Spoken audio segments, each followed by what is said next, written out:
Welcome to C Anjali Chan classes, guys. You're ready to make audit easy. So, in this lecture, also we will be covering the concepts of audit documentation. And again, this lecture is not meant for CA final. So, if there is students at the CA final level, they can drop the lecture, right? तो ये lecture जो है सिर्फ और सिर्फ CA inter के लिए ही है, सीए फाइनल के लिए नहीं है, क्योंकि इसमें जो चीज़ें बताई गई है वो सीए फाइनल में कभी पूछी नहीं जाने वाली।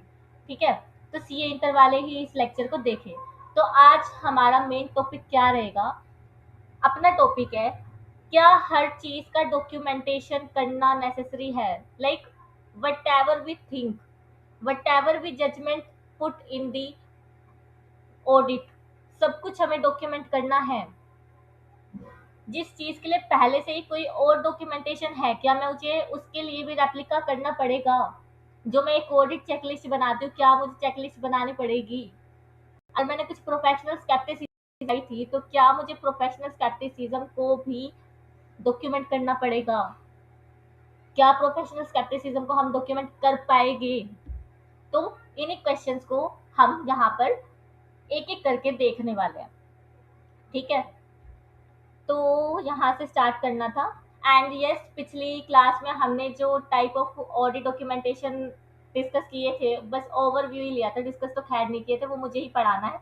Audit program analysis, issue memoranda, ये सब मैं आपको third part of the lecture में कराने वाली हूँ ऑफ एसे 230। एंड एसे 230 का अगेन नेम क्या था अपने पास? Audit documentation. Audit documentation provides evidences that the audit complies with essays. Audit documentation proof है इस बात का कि जो ऑडिट है वो कंप्लाई कर रही है all the SAs. However, it is neither necessary, ना तो ये नेसेसरी है, नॉर प्रैक्टिकेबल, ना ही पॉसिबल है, for the auditor to document every matter considered. Auditor के लिए जितने भी मैटर कंसिडर किए गए थे, ना तो वो ज़रूरी है और ना ही पॉसिबल है कि वो ऑडिट डॉक्यूमेंटेशन में लेके आ सके, और professional judgment made in an audit. Further, it is unnecessary for auditor to document separately. एक और चीज है कि सेपरेटली उसका डॉक्यूमेंट नहीं करना है एक checklist for the matter of compliance.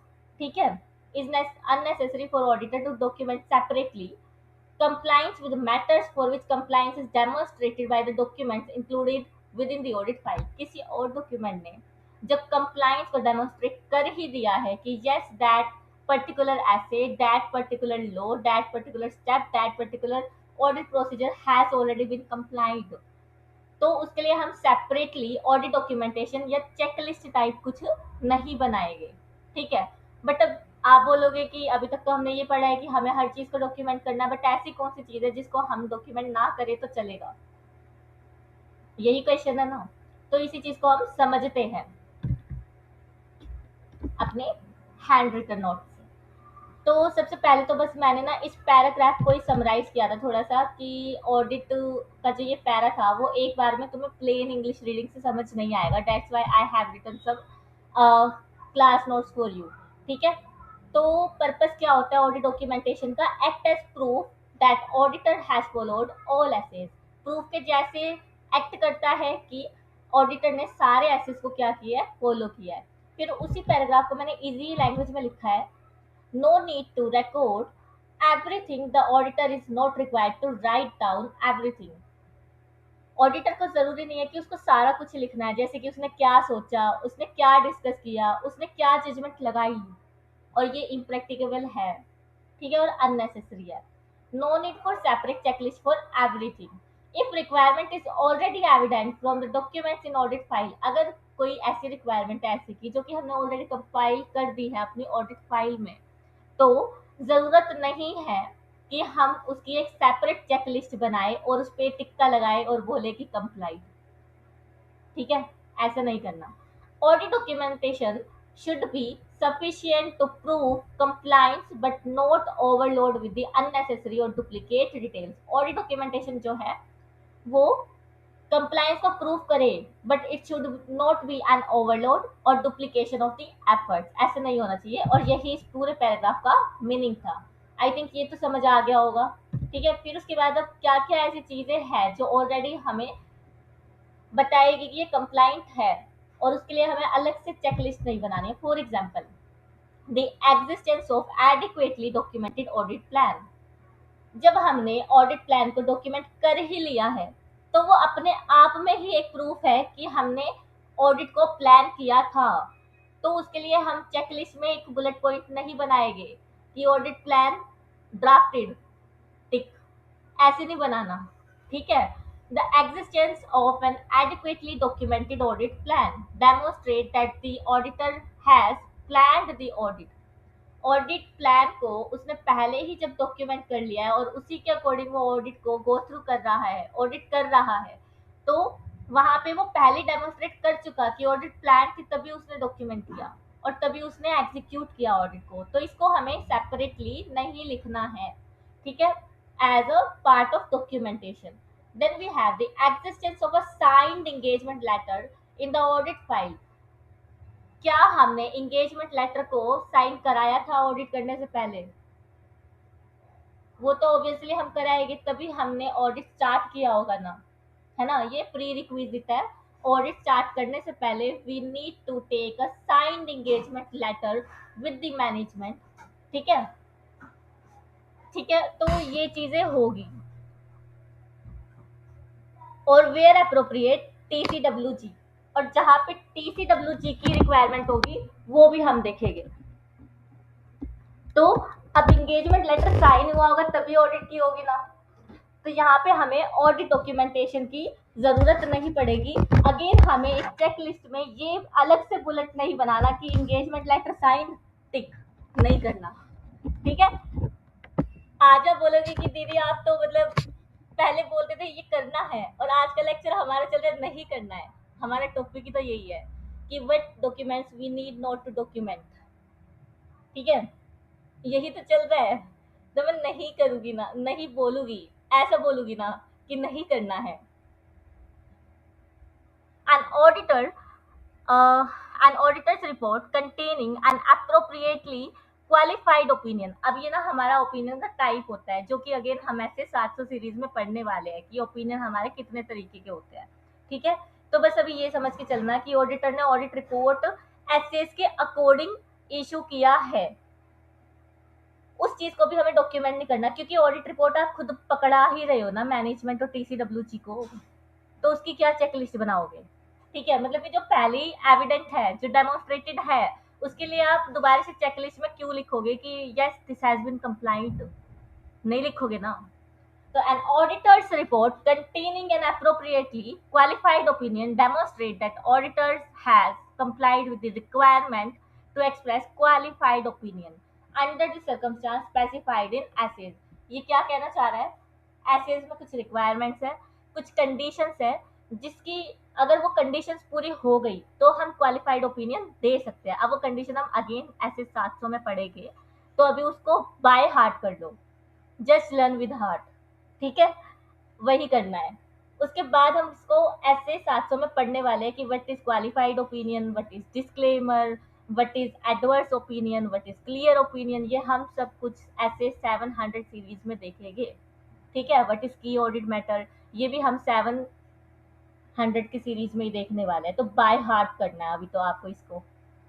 तो अभी तक हमने 3 चीजें देखी। एक तो ऑडिट प्लान, वो सेल्फ एक्सप्लेनेटरी है कि प्लान ऑडिट की थी तभी डेमोन्स्ट्रेट कर रहे हैं। फिर उसके बाद साइंड एंगेजमेंट लेटर, और फिर उसके बाद audit report containing qualified opinion या फिर एडवर्स ओपिनियन या फिर डिस्क्लेमर। तो वो ऐसे उसको अकॉर्डिंग ही दिया गया है, वो चीज़ भी डेमोन्स्ट्रेट हो रही है, तो हम इस चीज़ को अलग से डॉक्यूमेंट नहीं करेंगे। ठीक है। फिर उसके बाद in relation to requirements that apply generally throughout the audit। Generally जो भी रिक्वायरमेंट होती है हमने थ्रू आउट दी ऑडिट उसको फॉलो किया है। There may be a number of ways in which compliance with them may be demonstrated. अब उसके बहुत सारे तरीके हैं कि हमने उसको डेमोन्स्ट्रेट कर दिया होगा, हमने उसको कंप्लाई कर रखा होगा। ठीक है, बट उसका सेपरेट डॉक्यूमेंट नहीं बन पाएगा। इस चीज को अब मैं आपको नोट से समझाने वाली हूँ। ये सिंपल स्ट्रेट फॉरवर्ड थे। क्यों थे ये स्ट्रेट फॉरवर्ड? क्योंकि मैं आपको ऑलरेडी बता चुकी थी कि इंगेजमेंट लेटर क्या होता है, ऐसे 210 agreeing the terms of audit engagement, उसमें देखा था। फिर ऑडिट रिपोर्ट मैंने आपको बाय हार्ट करने को बोला है, क्योंकि इसमें कुछ कंडीशंस है, कुछ फैक्टर्स है जो कि हम ऐसे 700 सीरीज में पढ़ने वाले हैं। हमारे पास वहाँ पे 700 है, 701 है, 706 है, 705 है, 710 है, 720 है, ठीक है।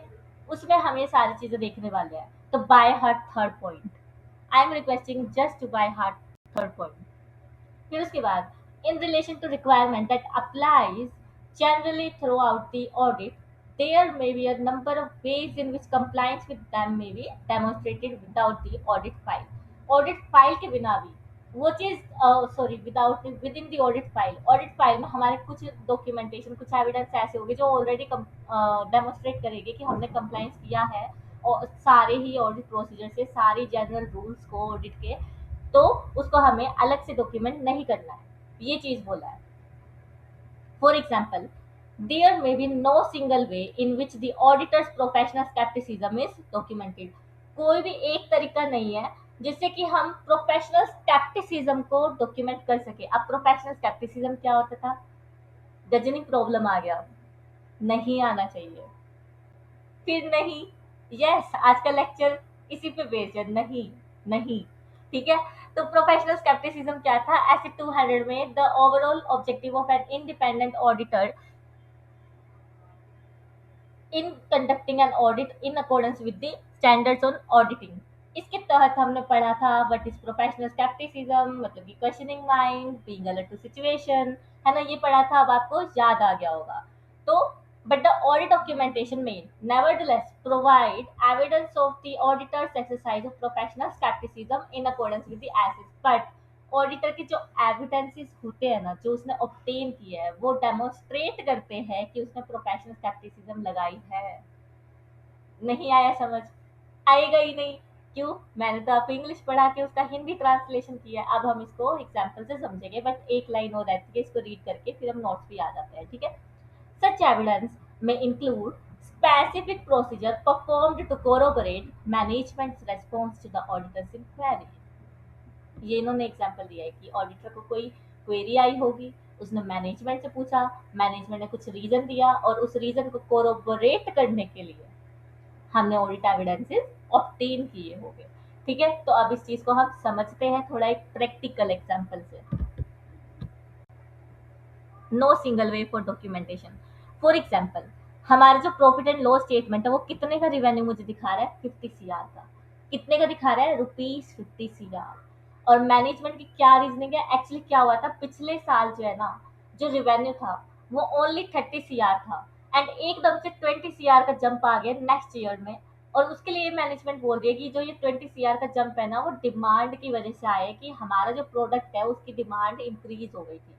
क्या ऑडिटर को इसको मान लेना चाहिए, डॉक्यूमेंट कर लेना चाहिए और बोलना चाहिए okay, revenue is okay?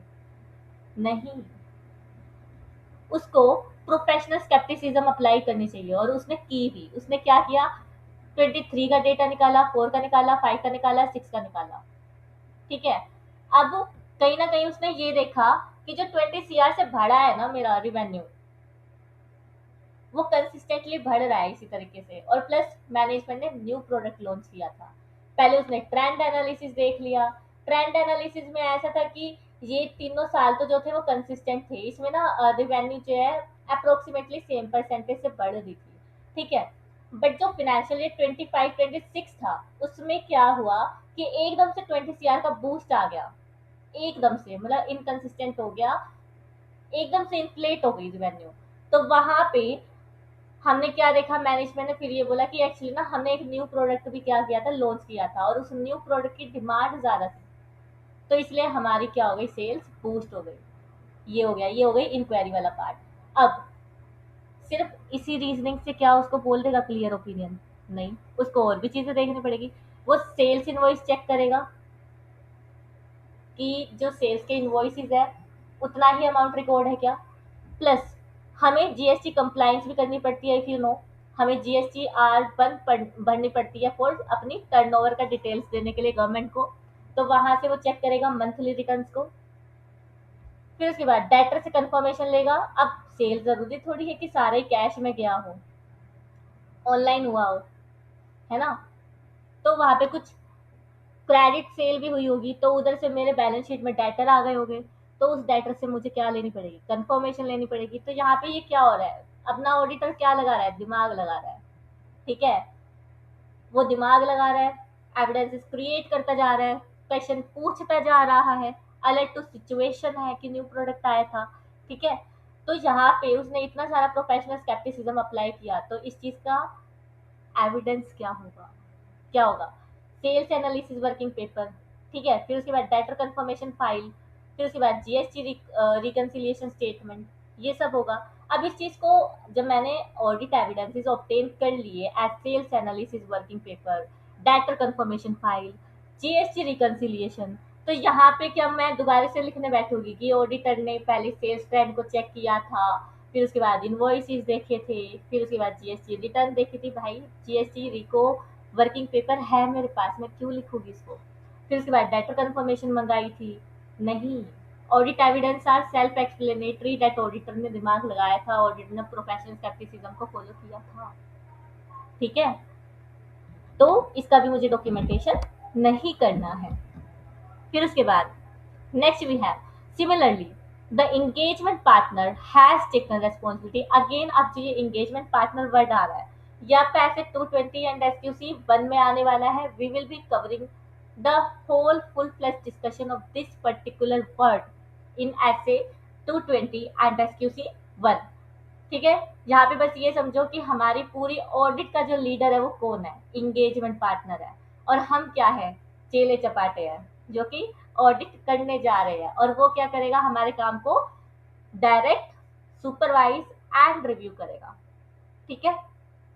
Similarly, that the engagement partner has taken responsibility for the direction, supervision and performance of audit in compliance with the essays, वो हमें डायरेक्ट करेगा, सुपरवाइज करेगा, हमारी परफॉर्मेंस को रिव्यू करेगा, in accordance with the standards audit चल रही है कि नहीं, ठीक है, may be evidence in a number of veg with in the audit documentation, audit documentation में ही ये भी एविडेंट हो जाएगा मुझे कि उसने डायरेक्ट सुपरवाइजन परफॉर्मेंस को रिव्यू किया था, कैसे, वो भी हम पढ़ेंगे।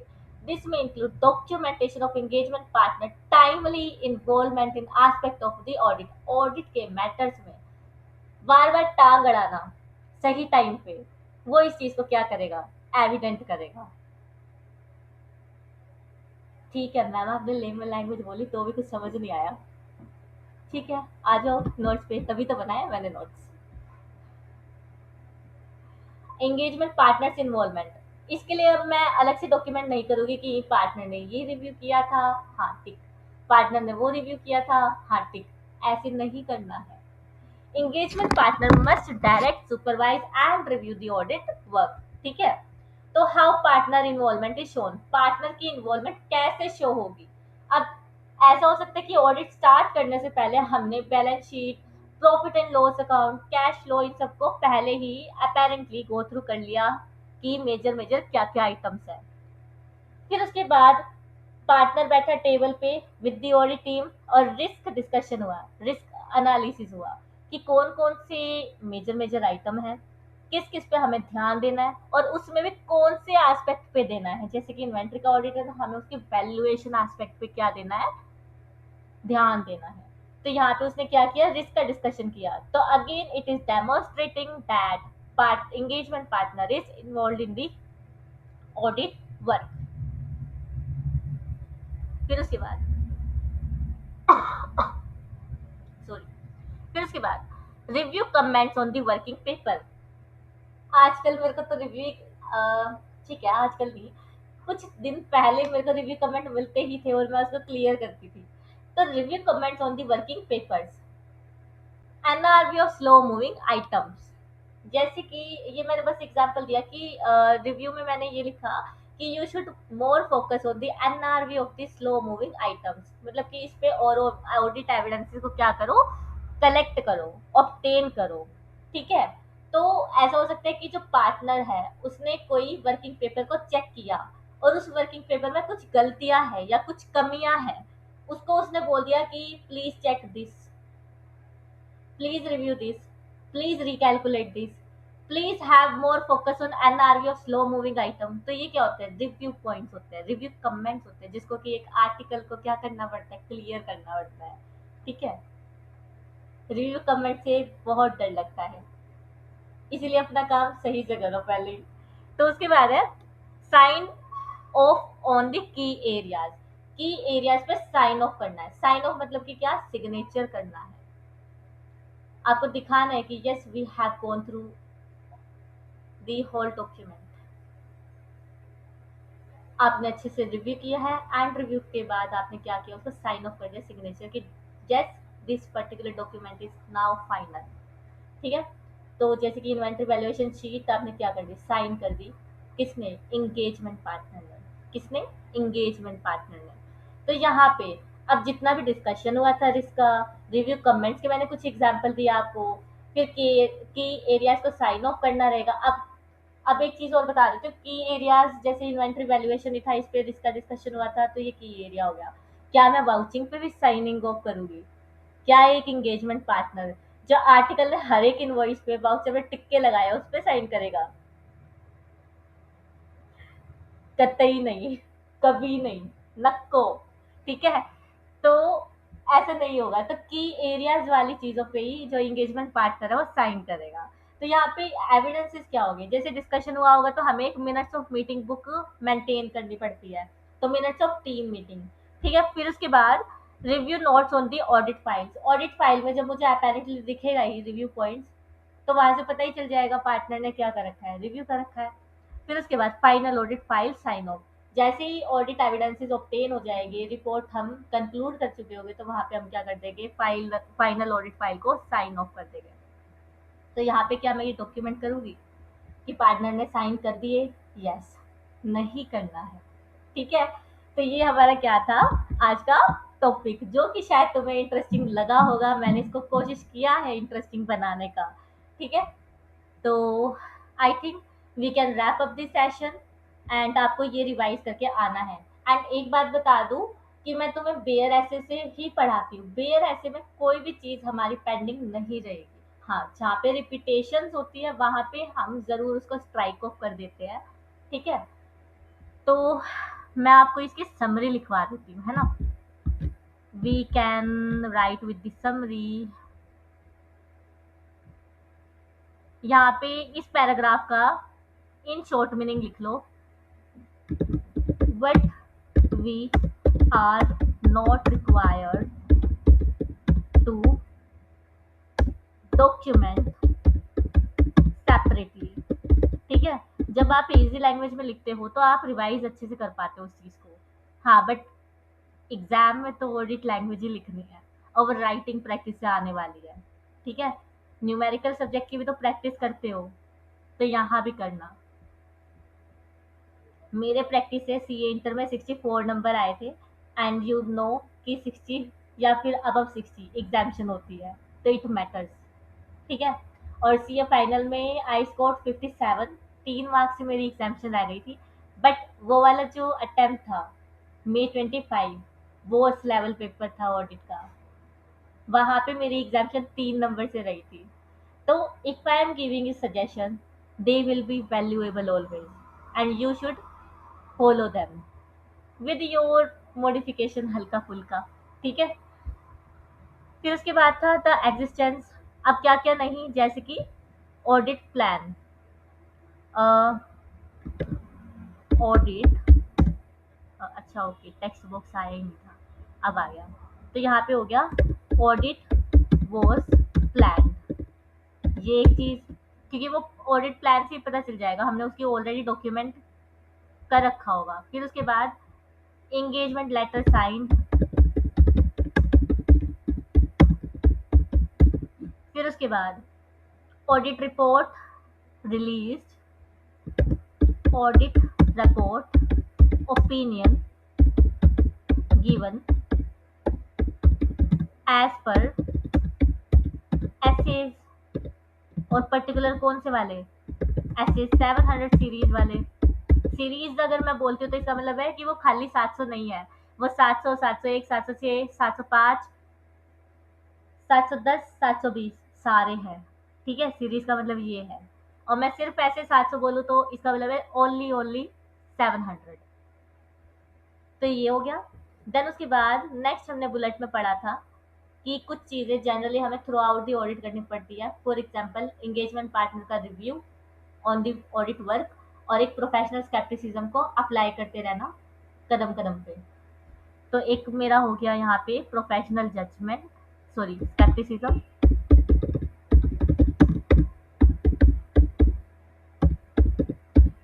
देन नेक्स्ट मेरा हो गया एंगेजमेंट पार्टनर रिव्यू।